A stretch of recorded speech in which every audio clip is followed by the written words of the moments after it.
What's up, everybody? Welcome back to another episode of the Mustard Seed Buying Company's bookstore or thrift store book hauls.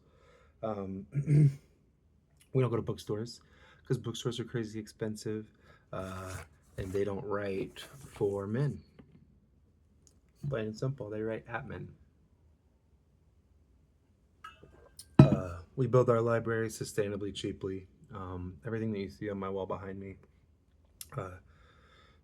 which is about half of the books that I own, 90% of that or more comes from the thrift store, which is why we're big supporters. Today we're going to start with some classics that I found this week.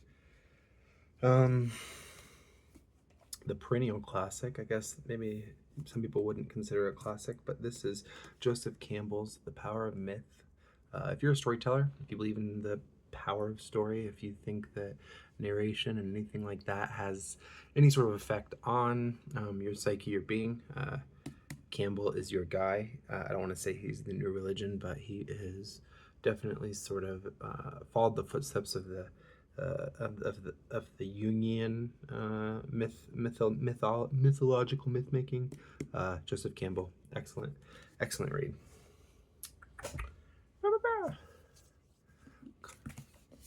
Bram Stoker's Dracula, Barnes & Noble edition. I don't know if I talked about this one already, but here he is again. If I did, I apologize. William Faulkner's New Orleans Sketches. Beautiful hard copy edition of this book. Again, if I've talked about some of these before, I apologize. I have extra books sitting upstairs, and I don't know when the last time I picked up a book was. This is actually from Faulkner House Books in New Orleans in Louisiana. See, go to Barnes & Noble. You're going to pay $29 for a William Faulkner book. It's going to be brand new. It's going to be mass produced, probably going to be cheaply made, and it's got no history. I paid $2.20 for this. It's from New Orleans. It's beautiful. Beautiful hardback copy, and for $2 I could get 15 more books in this beautiful condition. Something to think about. I'm all for supporting publishers, but again, I buy classics, and nobody's writing for people that look like me. We got 2 copies of Cambridge's Shakespeare, Twelfth Night and A Midsummer's Night Dream. I haven't read Shakespeare. I'm going to get into Shakespeare at some point. But I have yet to. Well, I shouldn't say I haven't read Shakespeare. I read Romeo and Juliet, and what's the other one? He's up there. The Usual Suspects, Hamlet, and I don't know, something else. I've read like 3 Shakespeare, but I haven't gone into them as much as I should have. Here again, this is an interesting copy, just because I don't even know who the publisher is. On this. This is what the one, I don't want to say original, but early Bantam Books versions of The Great Gatsby look like. This is actually by the Dead Authors Society, which is in British Columbia, Canada, EU, and Australia. Interesting.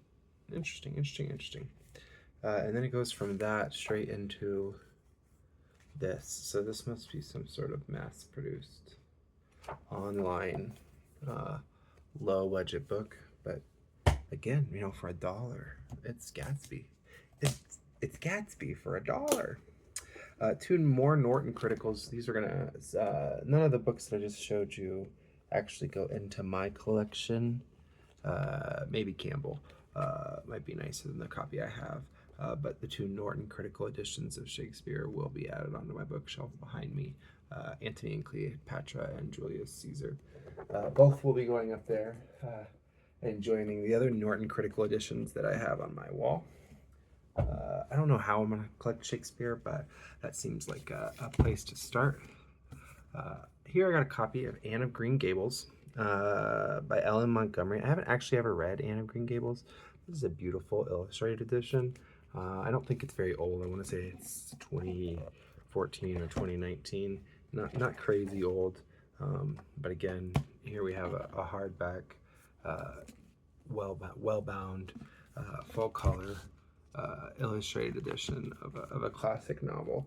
That might be the thing that tricks my daughter into actually reading it. Chaucer's The Canterbury Tales, Modern Library Edition. Again, all of the modern libraries that I'm going to talk about right now are going to go straight onto my back bookshelf. I have behind those monster trucks right there. My kids were playing earlier. Behind those monster trucks right there are my modern library books. I think they're cute. The little hardback binding I think is really, I don't know. I just think they're cute books. So interested to get into Chaucer. I've never read any Chaucer, but I have another one here that's very similar. Modern Library, The Philosophy of Schopenhauer. The dust jackets, man, they don't last well. Oh, somebody put a sticky note on the front here. But the books themselves are always really pretty, even though this is a green cover. They're just pretty little hardback books. I don't know. I like the Modern Library. People try to charge. ARC tries to charge $7 for the book. I buy them half off on Saturdays, so it's $3.50, and quite often they're usually still there. But I will say that is like there's a fine needle to thread there, because it's like you could sell those for you could probably make $7 selling that book after shipping and your platform fees, but then your ARC just took it. So I buy them half off, and I don't usually make that much money on some of the classics. Every now and again we'll find a book that's a real banger, but most of the books that I buy and sell, I sell and buy because I want them in my personal library, and I might make twice the amount of money that I paid for it. Like if I buy a book for $2, I might end up taking $4 or $5 home by the time I'm done selling it. But that just tells me that that's a book I can rotate through my library and make sure that I have clean copies of. Whereas some of them, sit there forever. I don't mind it because they're, part of my library. Sorry if I'm being redundant, but I often get into defending myself because I know there's a lot of people online that think lowly of thrifting, people that thrift actively, but it's an uneducated opinion. The Epic of Gilgamesh, here again. I just need to make a video about it and stop talking about it. The Epic of Gilgamesh, this is a Kovacs translation. I believe I've read that one, but not that copy or that specific book, obviously. The Dictionary of Celtic Mythology. I actually don't know that much Celtic mythology, if any. I mean, I'm sure I've read some stuff about the Druids and other things, but here I have a little dictionary. I know I have other books on the back wall, so it's definitely something that I'll get to. This one here, again, the last two books that I'm going to talk about inside of this video, because we're going to pause it and see if you can even hear me, because I don't have my microphone hacked up. The Testament of Gideon Mack. It's a Penguin book. It looks like a Penguin classic black. It's really weird how, I'm wondering if he did that. It's not actually formatted just like those, but it is a novel by James Robertson, and it sounds interesting enough. For Gideon Mack, faithless minister, unfaithful husband, and troubled soul, the existence of God, let alone the devil, is no more credible than that of ghosts or fairies, until the day he falls into a gorge and is rescued by someone who might just be Satan himself. Mack's Testament, a compelling blend of memoir, legend, history, and quite possibly madness, recounts one man's emotional crisis, disappearance, resurrection, and mysterious end, transporting the reader into an utterly mesmerizing exploration of the very nature of belief. So maybe not even a nonfiction book or a novel. No, it says a Penguin book fiction. They have to say that. Anyway, I'm going to read it. It sounds interesting. I like having myself upended. But that makes 5 books for my library. this is going to be 6. And I want to say there were only like 8 for the other library. Now I do have entire lots over here that I'm going to make other videos of that have to go over other subjects. So, and I'm not going to keep as many of those. Classics are, you know, what I like to keep. This last book is on my list to be read. This is an Everyman's Knopf library.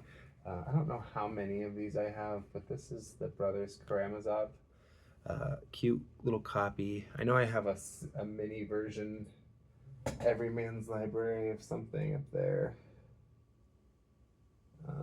But it'll get mixed in with the modern library, or if I can find the rest of the ones that I do have of this, I'll put it up there. But the Brothers Karamazov, again, Dostoevsky, somebody that I need to work my way into, but I have yet to finish or read any of his bigger works. So there that is, and it's probably the edition that I will read. Who knows? We will see. But those are the classic books that I found this week. I did pay, I want to say they had this one for $6.99. It's worth $6.99. I think I paid it, maybe it was $5.99. It'd be $37 at, you know, Barnes & Noble if it was new there. It'd be a little bit prettier.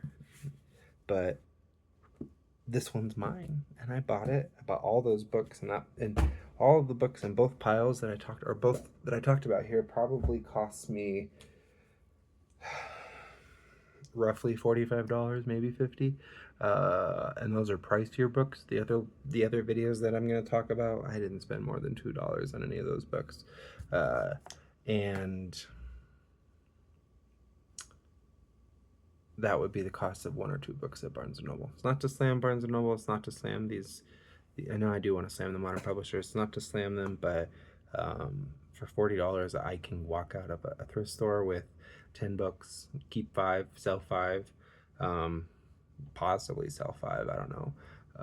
Maybe cover some of my costs, and then every now and again I find a ringer that brings in $300. So that's the life of a book reseller. I wouldn't encourage it there. You can get the scanner thing and go through and find the money and do all that, but